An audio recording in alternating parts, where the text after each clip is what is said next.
முற்காலத்தில் சாரும்பாதி என்றொரு பெண் வாழ்ந்து வந்தாள். அவள் தனது கணவர் மீது அளவற்ற அன்பு கொண்டிருந்தாள். ஒருநாள் அவளது கனவில் வரலட்சுமி தேவி தோன்றினாள். சாரும்பாதி, நீ வரலட்சுமி நோன்பு என்னும் விரதத்தை கடைப்பிடி.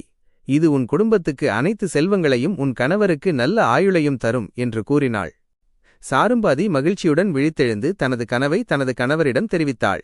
பின்னர் தேவி கூறியபடியே வரலட்சுமி நோன்பு விரதத்தை முழு மனதுடன் கடைப்பிடித்தாள். பூஜைகள் செய்து மகாலட்சுமியை வழிபட்டாள். அவளுடைய பக்தியை கண்ட வரலட்சுமி தேவி அவளுக்கு சகல வரங்களையும் அருளினாள். அதன் விளைவாக சாரும்பாதி குடும்பம் வறுமையிலிருந்து விடுபட்டு பெரும் செல்வந்தர்களாக மாறியது. அவளின் கணவனும் நீண்ட ஆயுளுடன் வாழ்ந்தார். இந்த நிகழ்வை பார்த்த மற்ற பெண்களும் வரலட்சுமி விரதத்தை கடைபிடித்து மகாலட்சுமியின் அருளை பெற்றனர்.